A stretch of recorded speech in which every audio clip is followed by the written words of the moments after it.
Hello YouTube! Kamusta kayo? Kung bago ka lang sa channel na to, well, ako din. Ako nga pala si Zeke at official kong binubuksan ang channel na to ngayon. Kaya, welcome sa aking pinakaunang video. Alam nyo, matagal ko nang gustong magsimula ng YouTube channel. Ilang beses ko na rin sinasabi sa sarili ko na, sige, bukas na lang o sa makalawa, susunod na buwan na lang, next year na lang. Kasi lagi akong pinangungunahan ng kaba, lagi akong pinangungunahan ng takot, higit sa lahat, kalituhan. Kaya ngayon, nandito ako sa harapan nyo. Walang script na perpekto, walang mamahaling studio, kundi puro lakas ng loob lang para mag-hi sa inyo. Yun guys, para mas makilala nyo ako, hayaan nyo ako magkwento ng tungkol sa sarili. Totoo lang, ang buhay ko naman ay makulay. Hilig ako mag-explore ng pagkain, hilig ako maglaro ng Mobile Legends, mag-gitara, kumanta, basketball, mga ng sunset videos, at marami pang iba. Kaya tuwing may nakita akong magandang tanawin o nakakaranas ako ng kakaibang adventure, palaging may boses sa likod ng utak ko.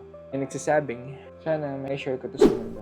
Sana makagawa ko ng video tungkol dito. Kasi naniniwala ako na ang bawat isa sa atin ay may kwentong pwedeng ipamahagi. Pero ang hirap pala pag mag-isa mo lang ginagawa lahat, no? Pag-setup ng camera, pag-ayos ng lighting, hanggang sa pagsasalita rito ng mag-isa sa kwarto. Medyo nakakailang po sa simula. Pero sabi nga nila, lahat naman ng magagaling magsimula sa pagiging beginner. At dito tayo papasok sa pinakamalaking problema ko ngayon. Kaya nagawa ko tong video na to. Guys, sobrang dito ko kung anong YouTube channel yung gagawin ko. Sabi nga ng mga napanood kong YouTube gurus, kailangan ko raw pumili ng tinatawag na niche. Ano ba yung niche? Yung niche, big sabihin, isang specific na paksa o topic lang ang dapat ang focus ng channel ko. Ang problema, dami kong gustong gawin. Minsan naisip ko nga, mag-vlog na lang kaya ako ng daily life. O kaya naman mag-focus ako sa travel at ipakita yung magagandang lugar na napuntahan ko.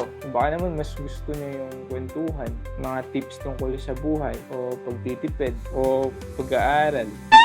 Pwede rin mga challenges o mga laro. Alam nyo guys, kapag iniisip ko lahat ng yan, nako, sumasakit yung ulo. Para akong pumasok sa isang restaurant ng haba ng menu, tapos lahat gusto kong order.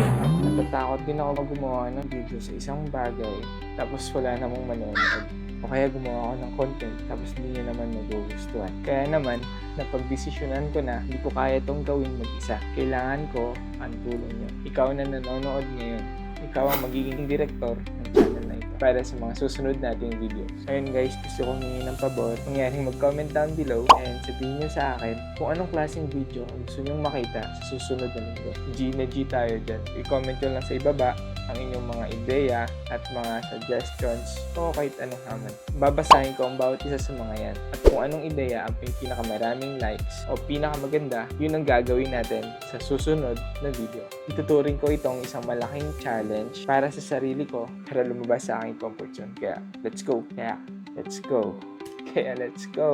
Bago ko tapusin ang video na to, gusto ko lang magpasalamat ng marami sa inyo. Kung umabot ka sa parteng video na ito, ibig sabihin ay binigay mo sa akin ng 7 minuto ng buhay mo. Hindi ko yan kakalimutan. Sobrang laking bagay yan guys para sa mga katulad ko na nagsisimula pa lang. So yun guys, don't forget to press like kung nagustuhan nyo ang ating naging simula. Mag-comment ng inyong mga video ideas o challenges sa baba. At syempre, pindutin nyo ang subscribe button at ang bell icon para kasama kayo sa paglalakbay mula day 1. Kaya sama-sama nating alamin kung saan patungo ang channel na to. Muli, ako si Zeke, ang inyong bagong kaibigan dito sa YouTube. Abangan ko yung mga comments ninyo. See you sa susunod.